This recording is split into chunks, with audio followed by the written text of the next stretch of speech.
Assalamualaikum warahmatullahi wabarakatuh.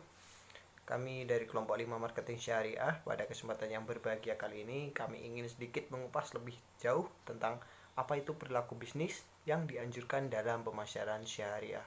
Yang pertama ada kejujuran. Dalam doktrin Islam, kejujuran merupakan syarat fundamental dalam kegiatan bisnis. Rasulullah sangat intens menganjurkan kejujuran dalam aktivitas bisnis. Dalam tataran ini, beliau bersabda, tidak dibenarkan seorang muslim menjual satu jualan yang mempunyai aib kecuali ia menjelaskan aibnya. Hadis riwayat Al-Quswani. Siapa yang menipu kami, maka dia bukan kelompok kami. Hadis riwayat Muslim. Rasulullah sendiri selalu bersikap jujur dalam berbisnis. Beliau melarang para pedagang meletakkan barang busuk di sebelah bawah dan barang baru di bagian atas. Yang kedua ada kesadaran tentang signifikansi sosial kegiatan bisnis. Pelaku bisnis menurut Islam tidak hanya sekedar mengejar keuntungan sebanyak-banyaknya, sebagaimana yang diajarkan Bapak Ekonomi Kapitalis Adam Smith, tetapi juga berorientasi pada sikap ta'awun atau menolong orang lain sebagai implikasi sosial kegiatan bisnis. Tegasnya, berbisnis bukan mencari untung melalui material semata, tetapi didasari kesadaran memberi kemudahan bagi orang lain dengan menjual barang. Yang ketiga yaitu tidak melakukan sumpah palsu.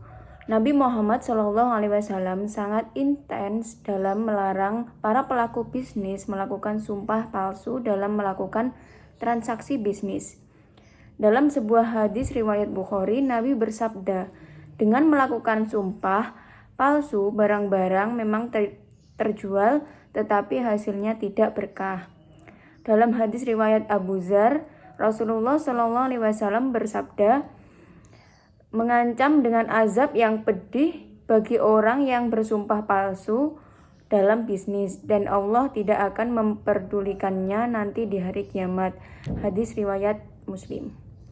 Praktik sumpah palsu dalam kegiatan bisnis saat ini sering dilakukan karena dapat meyakinkan pembeli dan pada gilirannya meningkatkan daya beli atau pemasaran.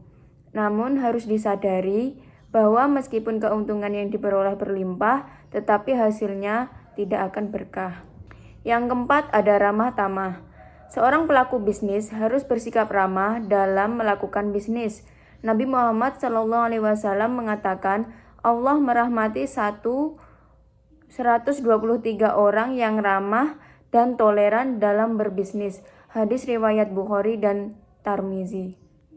Baik, untuk selanjutnya adalah tidak boleh berpura-pura menawar dengan harga tinggi agar orang lain tertarik dengan membeli harga tersebut. Sabda Nabi Muhammad SAW, janganlah kalian melakukan bisnis najasa. Seorang pembeli tertentu berkondisi dengan menjual untuk menaikkan harga, bukan dengan niat untuk membeli, tetapi agar menarik orang lain untuk membeli. Kemudian yang keenam adalah tidak boleh menjelekkan bisnis orang lain agar membeli kepadanya. Nabi Muhammad SAW bersabda, janganlah seseorang di antara kalian untuk menjual dengan maksud untuk menjelekkan apa yang dijual oleh orang lain. Hadis riwayat muttafaqun alaih. Dan saya akan menjelaskan tentang tidak melakukan ikhtiar. Ikhtiar ialah menumpuk dan menyimpan barang dalam masa tertentu dengan tujuan agar harganya suatu saat menjadi naik dan keuntungan besar pun diperoleh. Rasulullah melarang keras perilaku bisnis semacam itu. Kemudian, takaran, ukuran, dan timbangan yang benar. Dalam perdagangan, timbangan yang benar dan tepat harus benar-benar diutamakan. Firman Allah, celakalah bagi orang-orang yang curang, yaitu orang yang apabila menerima takaran dari orang lain, mereka minta dipenuhi, dan apabila mereka menakar atau menimbang untuk orang lain, mereka mengurangi. Quran Surat Al-Mutaffifin ayat 1-3. 9. Bisnis tidak boleh mengganggu kegiatan ibadah kepada Allah. Firman Allah, orang yang tidak dilalaikan oleh bisnis lantaran mengingat Allah dan dari mendirikan salat dan membayar zakat, mereka takut kepada suatu hari yang hari itu hati dan penglihatan menjadi goncang. Nomor 10, yaitu membayar upah sebelum keringat karyawan. Nabi Muhammad SAW pernah bersabda, berikanlah upah kepada karyawan sebelum keringatnya. Hadis ini mengindikasikan bahwa pembayaran upah tidak boleh ditunda-tunda. Pembayaran upah harus sesuai dengan kerja yang dilakukan. Sekian presentasi dari kelompok kami. Wassalamualaikum warahmatullahi wabarakatuh.